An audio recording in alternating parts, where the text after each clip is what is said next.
Il est 23h, bonsoir à tous, merci de votre attention. Voici les titres à la une de l'actualité ce vendredi.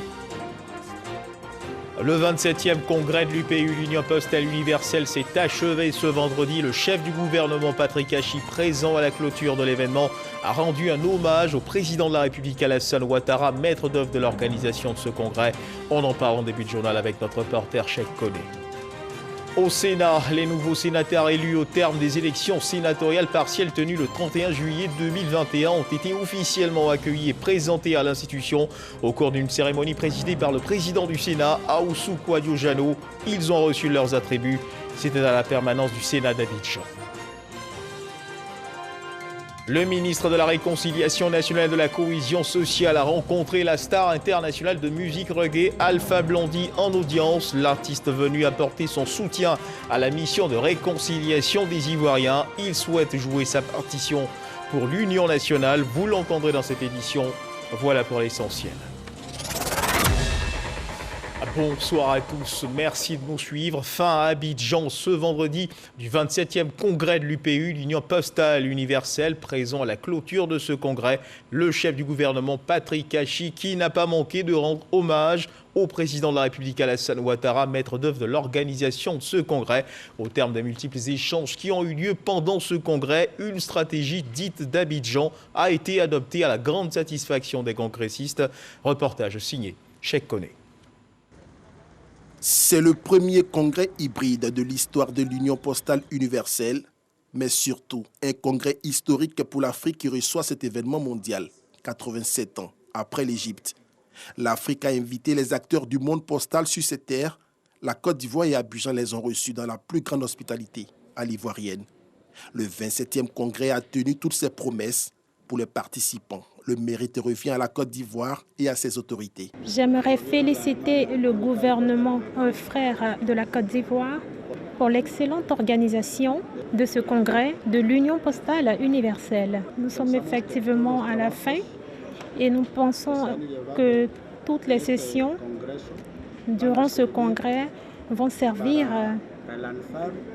pour avancer et transformer le secteur dans les prochaines années. 21 jours de travaux intenses sans incident, 200 propositions formulées, une dizaine de plénières, 150 pays présents sur 192 malgré la Covid-19, plus de 900 délégués en présentiel, 80 journalistes accrédités, une trentaine de conférences de presse, 18 traducteurs. Des chiffres qui dénotent de la parfaite organisation. Si d'ordinaire, les congrès ne sont pas des longs fleuves tranquilles, celui d'Abidjan aura eu la particularité de marquer l'histoire pour les raisons suivantes. D'abord, tenir ce congrès dans des conditions particulièrement difficiles, marquées par la pandémie à Covid-19, n'était pas gagné d'avance. Ensuite, c'est la première fois que l'UPU organisait un congrès entièrement digitalisé, c'est-à-dire un congrès zéro papier. Enfin, c'est également la première fois de son histoire que notre organisation adopte pour son congrès le format hybride. Place maintenant au sigle 2021-2025 pour mettre en œuvre ce qu'il convient désormais d'appeler la stratégie d'Abidjan pour les 4 prochaines années. Nous voici donc au terme de ce congrès qui a été placé sous le thème de la digitalisation des services postaux et qui a permis d'adopter la stratégie postale 2022-2025 du secteur postal mondial, dénommée désormais Stratégie postale d'Abidjan, avec une vision à long terme tournée vers 4 acteurs principaux de l'écosystème que sont les gouvernements, les régulateurs, les opérateurs désignés et les autres acteurs du secteur postal. Pour mettre en œuvre cette vision, l'UPU se propose pour le prochain cycle de 4 ans d'être un forum pour les acteurs du secteur postal, un fournisseur de solutions technologiques et un centre de connaissances pour le secteur. La réussite de ce congrès est aussi celle de l'Afrique, a déclaré le Premier ministre Patrick Hachi. Le chef de gouvernement a rendu un hommage au chef de l'État Alassane Ouattara pour son implication personnelle dans la réussite de cette messe mondiale. L'honneur revient au président de la République de Côte d'Ivoire, son Excellence M. Alassane Ouattara, qui a porté et soutenu ce projet depuis de si nombreuses années. Sans sa volonté politique, Sans son implication constante, sans son appui, rien n'aurait été possible. Je voudrais donc lui rendre hommage et lui exprimer les remerciements de l'Afrique tout entière. La tenue de ces assises, au-delà de leur caractère historique, requiert d'importantes retombées pour la Côte d'Ivoire. Pour nous, qu'à Abidjan soit arrêtée la stratégie d'Abidjan, qui devient pour les 4 prochaines années la stratégie du monde, ça nous impose donc de faire pour notre propre poste des réformes et des transformations extrêmement profondes, mais pour lesquelles, puisque nous assurons la présidence, tous les postes du monde seront engagés à nous aider à réussir. Pendant 4 ans, on va tirer le profit, le bénéfice de l'enrichissement des postes ici les unes et les autres, qui pour un certain nombre d'entre elles sont déjà loin devant nous, en tout cas en Occident. Elles seront prêtes à partager avec nous cette expérience. Pour certaines, seront prêtes à nous financer. Donc je pense que pour notre poste, c'est un gain, bien sûr, qui est incalculable et sans nom. Et enfin, pour conclure, je reviens là-dessus, c'est l'image du pays. C'est l'image du continent. Fini le 27e congrès de l'UPU à Abidjan, les prochaines assises prévues en 2025 se tiendront pour la première fois au Moyen-Orient, à Dubaï, dans les Émirats arabes unis. 192 pays réunis, 600 délégués présents, 2000 d'entre eux connectés pour suivre le déroulement de ce congrès. Oui, c'est la grosse artillerie qui a été déployée pour permettre le succès de ce congrès. L'essentiel a été fait pour justement permettre la tenue de ce congrès dans de bonnes conditions. Et justement, Fatou Fofana et Hervé Imbois nous font découvrir ce qui n'était pas tout de suite visible, c'est-à-dire la machine déployée dans l'ombre, le travail de ses petites mains, agiles et efficaces, par cette incursion dans les coulisses de ce 27e congrès de l'UPU. Sofitel Hôtel Ivoire d'Abidjan. Le hall, tout comme les autres salles, connaissent un bouillonnement inhabituel, un balai incessant de personnes. On se croise, on se rencontre, on prend part ensemble à une plénière ou à une session en commission. Ces personnes venues du monde entier participent au 27e congrès de l'Union postale universelle depuis le 9 août dernier. Dans la salle des travaux, 600 machines connectées à Internet pour les délégués en présentiel et une connexion avec plus de 2000 personnes à travers le monde. On a fait des nuits blanches ici. Notre travail consistait d'une part à faire en sorte que les équipements fonctionnent très bien, mais d'autre part à aussi apporter une assistance aux congressistes. Des câbles interminables, en tout 8 km déployés en une seule nuit. Des cartons empilés ça et là, preuve de la quantité importante de matériel utilisé. La technologie que nous avons utilisée au départ, c'était l'Internet à travers le Wi-Fi. Quand on a commencé le congrès, on a constaté les limites du Wi-Fi. Donc immédiatement, nous sommes passés au câblage. Donc on a câblé les salles principales. Une fois la connexion établie et les travaux lancés, un autre travail de fourmi démarre. Orchestré par le secrétariat national et le secrétariat international de l'Union. Le secrétariat, en fait, c'est la cheville ouvrière qui accompagne véritablement le comité d'organisation.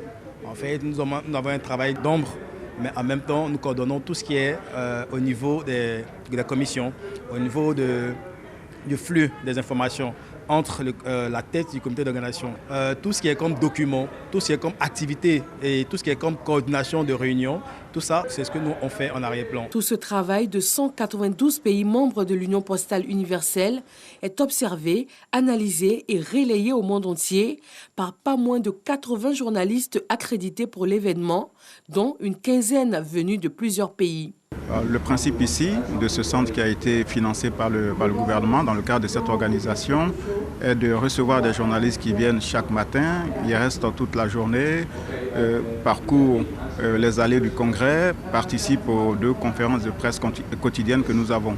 La Côte d'Ivoire aurait été sans nul doute au devant de la scène internationale durant ces 19 derniers jours qu'aura duré le 27e congrès de l'Union postale universelle. Tout ce que nous avons essayé d'interviewer, ils avaient une bonne image, saluaient la bonne organisation faite par la Côte d'Ivoire. Si un autre pays africain veut organiser une telle rencontre, je pense qu'on ne va pas encore attendre 87 ans parce que la Côte d'Ivoire à prouver aux yeux du monde que l'Afrique n'est pas l'Afrique des temps passés. Nous aussi, les journalistes africains, nous étions mobilisés. Ça veut dire que nous faisons notre boulot.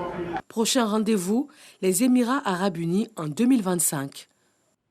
Fin donc de ce congrès, le silence règne désormais en maître du côté du Sénat. Les nouveaux sénateurs élus au terme des élections sénatoriales partielles tenues le 31 juillet 2021, nous le disions tout à l'heure dans les titres, ont été officiellement accueillis et présentés à l'institution au cours d'une cérémonie présidée par le président du Sénat, Ahoussou Kouadio-Jano. Ils ont reçu leurs attributs. C'était à la permanence du Sénat d'Abidjan. Reportage. Ils font officiellement leur entrée dans la grande famille du Sénat après leur élection au cours des précédentes sénatoriales tenues le 31 juillet 2021 dans leurs différentes régions. 4 présents sur les 5 nouveaux élus, le 5e à l'extérieur du pays en ce moment. Ces nouveaux sénateurs viennent ainsi de recevoir leurs attributs au cours d'une cérémonie spéciale convoquée pour l'occasion par le président du Sénat, Ahoussou Kouadio-Jano. Le président du Sénat a instruit les nouveaux sénateurs si leur rôle et mission du Sénat. Présents à cette cérémonie, les membres du bureau du Sénat, les 6 présidents de commissions permanentes, les présidents des 2 groupes parlementaires que compte l'institution, sénateurs et responsables de l'administration, les nouveaux venus ne cachent pas leur joie devant l'accueil qui leur a été réservé. J'étais formidablement, agréablement surpris. Je ne pensais pas à une telle cérémonie solennelle par la présence même du président du Sénat. Et nous sommes vraiment fiers, je suis fier. Alors nous l'avons bien écouté. Les conseils, nous les mettrons en pratique pour le plus grand bien du Sénat et des collectivités territoriales. Moi, je suis très heureux de faire partie de la famille sénatoriale. Nous avons été très bien reçus par le président du Sénat. Nous pouvons compter sur l'ensemble des autres sénateurs, nos collègues, qui sont venus pour nous encourager. Être le plus jeune sénateur de la Côte d'Ivoire, ce n'est pas un privilège, mais c'est un challenge. Un challenge pour ce que le président de la République, Alassane Ouattara, veut pour les jeunes.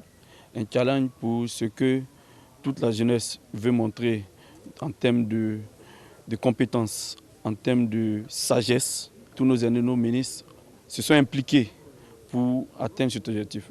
Aujourd'hui, nous sommes là pour pouvoir apporter notre touche, la touche de la jeunesse aux tests qui passeront dans cette chambre si importante de notre Parlement. Actuellement, les sentiments qui nous animent sont des sentiments de grande joie. Nous venons dans une institution que nous ne connaissions pas, mais l'accueil qui nous a été réservé nous donne plus d'envie de servir notre pays.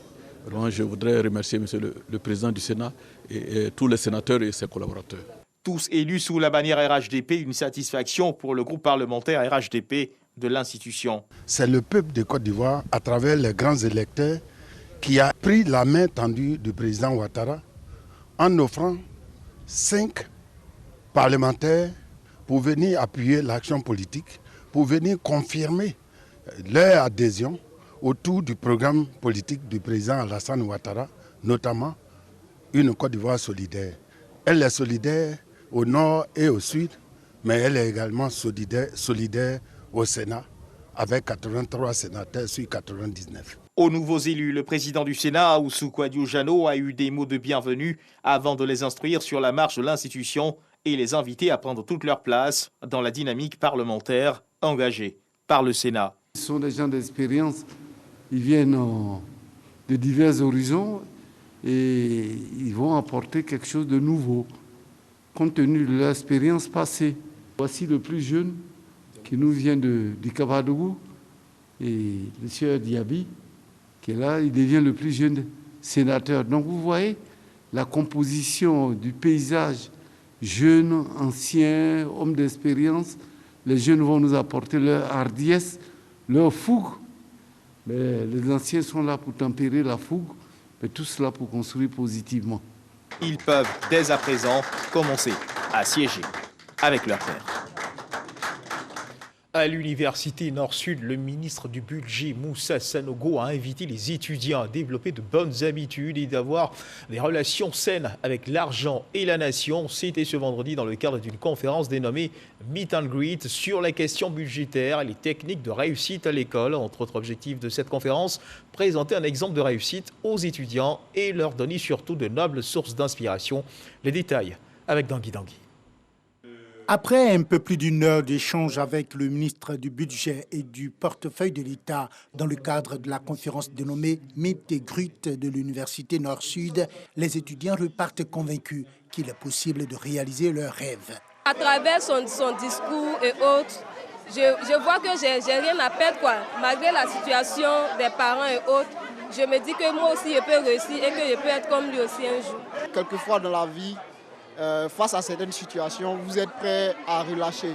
Mais ce genre de discours, ce genre de modèle nous inspire à revenir sur nos rêves et ne jamais relâcher. C'est ce que son discours a produit en moi. Devant les étudiants, Moussa Sanogo a égrené les grandes étapes de son parcours scolaire et professionnel avant de répondre à leurs questions dans l'espoir que ces étudiants y trouveront les clés de la réussite. Si vous prenez le footballeur de haut niveau, en fait le sportif de haut niveau en général, vous allez avoir une répétition des gestes à l'entraînement pendant longtemps pour faire en sorte donc que le grand jour, le jour du match, finalement ça devient un réflexe qui lui permet d'être efficace.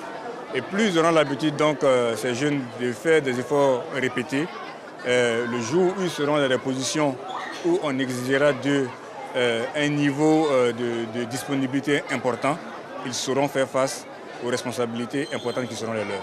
Cette conférence digne d'un coup magistral sur les questions budgétaires et sur l'art d'atteindre des sommets dans la société s'est achevée sur une note de gaieté. Voilà, et loin du champ des rencontres, le ministère de l'Intérieur, lui, accentue l'installation des comités de lutte contre la corruption dans les communes. Après Trècheville, c'est la commune de Marcory qui s'engage dans la lutte contre le racket. Ce comité communal de lutte contre le racket représente le dispositif local de veille dans le cadre général de la bonne gouvernance et plus spécifiquement dans le contrôle de la corruption et la lutte contre le racket. Pour en savoir plus, suivons ce reportage de Michel Digré. Foyer des jeunes de Marcory, le comité communal de lutte contre le racket est installé. Dans les rues de la cité, les populations saluent cette initiative. Le racket, c'est vrai, c'est pas bon. C'est très dangereux. Ça met le pays en mal. Vous voyez, nous sommes en train de parler à faire des relèves des enfants. Les relèves, c'est quoi? C'est l'exemple qu'ils prennent. S'il y a un mauvais exemple, les enfants suivent. C'est mauvais relève. Les forces de sécurité seront en première ligne de cette sensibilisation pour ramener la confiance en elles et les automobilistes. Je n'accuse personne, mais c'est fatigant. Il y a des moments, tu passes au feu, les derniers instants du feu vert. On t'arrête, on te dit que tu es passé au feu rouge. C'est compliqué, c'est difficile. En même temps que ça va agir, ça va inciter les personnes à être à jour au niveau des papiers. Et puis bon, ça va aider tout le monde. Nos forces de défense et de sécurité ont un rôle capital donc, à jouer dans le cadre de la prévention de la lutte contre la corruption dans notre pays. Donc c'est un engagement que nous ne faisons que dire et redire afin de les amener à se mettre en première place donc, pour lutter et éradiquer la corruption donc, dans notre pays. Le maire de la commune lance un appel aux populations. Et vous devrez dénoncer toutes les pratiques qui consistent à vous racketter. Parce que si vous ne dénoncez pas ceux qui vous rackettent, le racket ne va pas s'arrêter. Le directeur général de la décentralisation donne les raisons pour lesquelles la Côte d'Ivoire doit accentuer la lutte contre le racket. Les États-Unis ont mis en place le programme qu'on a appelé le MCC, Millennium Challenge Corporation. Alors dans ce programme, c'est la promotion de la bonne gouvernance. Et donc les pays qui font la promotion de la bonne gouvernance ont une image au niveau international. Voilà. Et donc, depuis ce temps, la Côte d'Ivoire s'est engagée dans ce programme. Et quand tu t'engages dans ce programme, ça veut dire que partout, il y a des indicateurs que les partenaires regardent. Donc la corruption est un indicateur très éliminatoire, on va dire. Voilà. Et donc, il faut veiller à baisser le niveau de corruption dans nos pays. Le comité communal de lutte contre le racket est un dispositif local d'éveil pour le contrôle de la corruption à travers des activités de sensibilisation et d'éducation des populations. Et la lutte contre le racket qui ne peut être sans bonne santé, raison pour laquelle il faut continuer d'observer les mesures barrières. Chaque jour, de nouveaux cas de contamination sont enregistrés, assure l'évolution de la maladie à Covid-19 en Côte d'Ivoire.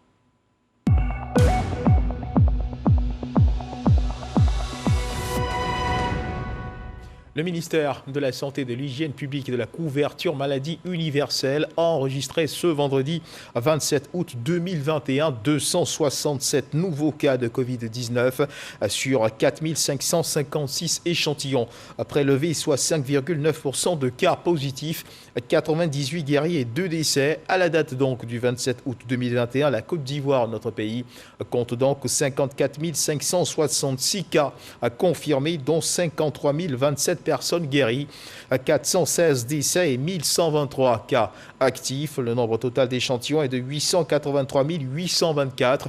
Le 26 août, 4 163 doses de vaccins ont été administrées, soit un total d'1 301 985 doses du 1er mars au 26 août. Le ministre de la Santé, de l'Hygiène publique, de la couverture maladie universelle invite donc toutes les personnes de plus de 18 ans à se faire vacciner dans les centres de vaccination. La vaccination contre la Covid-19 qui, rappelons-le, est gratuite et volontaire. Ce qui n'est pas du tout le cas en Guinée. Les autorités ont adopté de nouvelles mesures pour lutter contre la pandémie de Covid-19, le pass sanitaire étant désormais obligatoire pour accéder aux services publics. Le gouvernement veut ainsi inciter la population à se faire vacciner.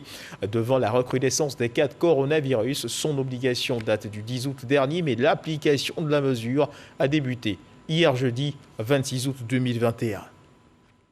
Nous le disions dans les titres, le ministre de la Réconciliation nationale et de la cohésion sociale, Kwadwo Konan-Bertin, a rencontré la star internationale de musique reggae Alpha Blondy en audience. L'artiste venu apporter son soutien au ministre dans sa mission de réconcilier les Ivoiriens. Il souhaite jouer sa partition aux côtés de la Côte d'Ivoire pour l'Union nationale. Laure Goretti, Abou Sanogo. La méga star du reggae ivoirien et africain Alpha Blondy dans les locaux du ministère de la Réconciliation nationale et de la cohésion sociale. L'artiste est venu féliciter le ministre Kwadwo Konan-Bertin et lui témoigner son engagement à soutenir les efforts de réconciliation dans le pays. Pour Alpha Blondy, le brassage ethnique en Côte d'Ivoire doit être le ferment de la cohésion sociale. L'amour des Ivoiriens a tué la guerre, voilà. A tué la guerre et sauvé la Côte d'Ivoire. C'est parce qu'on est trop mélangés. Kwadwo a marié Fatou, Seri a marié Adjoa, Kwadwo a marié Guéhi. Nous sommes un alliage génétique divin. Le ministre de la Réconciliation nationale et de la cohésion sociale, Kwadwo Konan-Bertin, s'est réjoui de cette visite. Selon lui, les soutiens et engagements de personnes influentes comme Alpha Blondy sont à saluer. Alpha Blondy, tout le monde entier le connaît. C'est une fierté nationale. Nous savons ce qu'il peut apporter, n'est-ce pas, dans cet élan. C'est pourquoi nous l'avons invité. Il a répondu présent. Il est à la disposition de la nation, il est à la disposition du ministère de la Réconciliation. Quand nous ferons appel à lui, il apportera sa contribution. En tout cas, moi, je compte sur tous les Ivoiriens. Je compte sur Alpha Blondy pour ce qu'il est, pour ce qu'il peut apporter. Il peut apporter beaucoup. Le ministère de la Réconciliation nationale et de la cohésion sociale a pour mission de travailler au renforcement de la paix et de la stabilité dans le pays afin de consolider davantage la cohésion nationale en Côte d'Ivoire. Parlons à présent, mesdames et messieurs, de cette forte pluie qui s'est abattue hier sur la ville d'Abidjan. Les eaux se sont invitées dans l'enceinte de l'immeuble de la DGMP, la Direction Générale des Marchés Publics, dans le quartier de la Riviera Bonhomme. Ce matin, notre équipe de reportage est allée voir sur le terrain ce qui s'est passé. Aucune raison de s'inquiéter. L'eau a seulement pris ses quartiers dans le bâtiment. L'immeuble ne serait pas en danger. Jean-Jacques Ouaméala. Ce mercredi, suite à la pluie qui s'est abattue sur Abidjan, ces images du bâtiment de la Direction générale des marchés publics inondé ont été diffusées sur les réseaux sociaux. La cause, une infiltration d'eau dans les locaux du bâtiment. La difficulté que nous avons connue, c'est que nous avions une seule bouche d'évacuation et cette bouche d'évacuation-là n'a pas pu absorber la quantité d'eau. Donc ce qui s'est produit naturellement, c'est qu'il y a eu remontée d'eau. Et donc cette remontée d'eau-là a pu trouver au niveau de cette porte une ouverture et ainsi l'eau a commencé à accéder au bâtiment à travers l'ouverture qui est entre cette porte et le muret que l'eau a pu dépasser du fait de la quantité d'eau qui a pu dépasser un peu les installations. La Direction générale des marchés publics abrite depuis 2020 ce bâtiment dans le quartier Riviera-Bonoumen, commune de Cocody. Un bloc de 2 immeubles R+3, l'incident maîtrisé, la Direction générale des marchés publics a commis un expert immobilier. Son verdict est rassurant. Ce n'est pas une affaire bien grave, hein. Le bâtiment n'est pas en danger. Quand cette solution qui est de reprendre correctement les eaux de pluie sera faite, alors il n'y aura vraiment plus de problème. Ce vendredi, lors de notre passage sur les lieux, les agents étaient à leur poste. La Direction générale des marchés publics a pour mission, entre autres, le conseil et l'assistance technique et juridique aux autorités contactantes et maîtres d'ouvrage, notamment pour la planification de la commande publique et l'appui à la budgétisation des commandes. Et loin des eaux qui s'emparent des immeubles, direction la commune d'Abobo, le groupe scolaire AI 2, 3, 5 et 6 vient d'être réhabilité. L'action a été initiée par la LONASI qui avait à ses côtés l'animateur télé Kunta Mader, commissaire général du Festival culturel et des arts d'Abobo, le Festica. Une action sociale initiée pour permettre aux élèves qui fréquentent l'établissement de pouvoir étudier dans de meilleures conditions.